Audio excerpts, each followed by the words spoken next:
अभिवादन।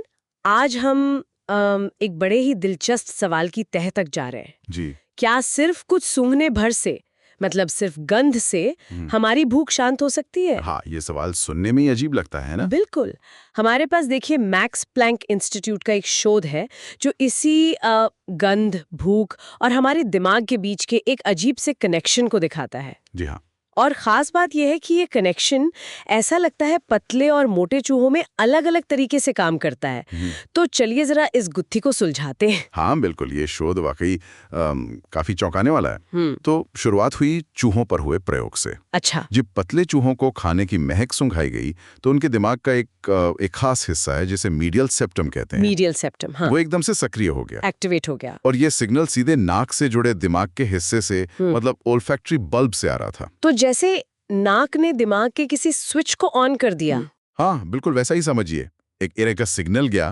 पर अनोखी बात यह है कि इस सिग्नल का, इस सक्रियता का नतीजा क्या निकला? यही तो सबसे हैरान करने वाली बात थी। इस सक्रियता ने उन पतले चूहों को बिना असल में कुछ खाए ही पेट भरा हुआ महसूस कराया। क्या?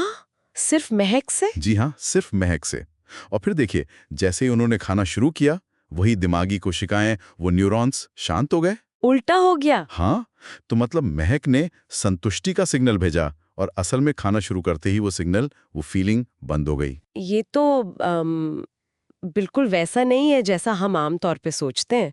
हमें तो लगता है अच्छी खुशबू से भूख और बढ़ जाती है। सही कहा। आमतौर पे तो यही होता है, पर यहाँ कम से कम उन पतले चूहों में महक ही भूख मिटा रही थी। तो क्या ये स्विच हमेशा काम करता है या इसमें भी कोई पेच है? यही पर कहानी में एक बड़ा मोड़ आता है। अच्छा। जब शोधकर्ताओं ने यही प्रयोग मोटे हो चुके चूहों पर दोहराया, तो नतीजा एकदम अलग। अलग कैसे? उन मोटे चूहों में खाने की महक आने पर भी वो जो मीडियल सेप्टम था वो सक्रिय हुआ ही नहीं। रुको, मतलब दिमाग ने वो पेट भर गया वाला सिग्नल भेजा ही नहीं, महक के बावजूद? बिल्कुल कोई एक्टिवेशन नहीं, कोई सिग्नल नहीं। ये तो बहुत बड़ी बात है। इसका मतलब तो ये हुआ कि सिर्फ वजन बढ़ने से, मोटापे से दिमाग का ये पूरा का पूरा सिग्नलिंग सिस्टम ही बदल गया। हाँ, ऐसा ही लगता है।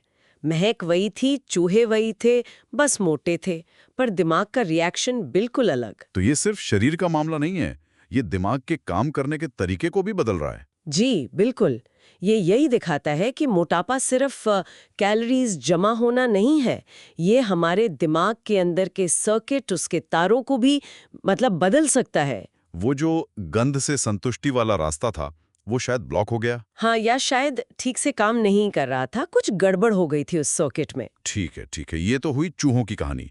पर अब सवाल ये उठता है कि क्या हम इंसानों पर भी ये लागू होता है? हाँ, ये सवाल तो आएगा ही। क्या हमारे दिमाग में भी ऐसा कोई गंध से जुड़ा भूख कंट्रोल सिस्टम है? तो देखिए, स्रोत बताते हैं कि हाँ, इंसानों के दिमाग में भी ये मीडियल सेप्टम वाला हिस्सा होता है। अच्छा, होता है? हाँ, हालांकि चूहों जैसा बिल्कुल वैसा ही सिस्टम इंसानों में पूरी तरह से साबित होना अभी बाकी है। अभी रिसर्च चल रही है। लेकिन कुछ शुरुआती इशारे मिले हैं। जी हाँ, कुछ शुरुआती स्टडीज हैं जो इसी तरफ इशारा करती हैं।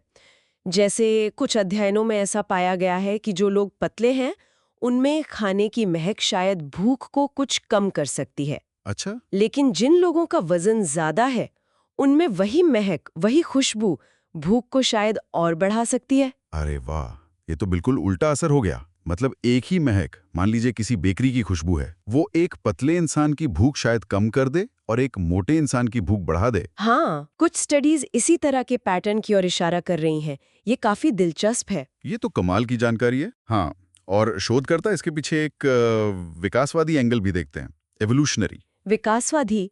वो कैसे? सोचिए, पुराने जमाने में जंगली चूहे, हाँ बिल्कुल। उनके लिए हर वक्त शिकारियों का खतरा रहता था। हाँ बिल्कुल। तो उनके लिए शायद खाने की महक से ही जल्दी पेट भरा महसूस कर लेना एक फायदेमंद चीज रही होगी।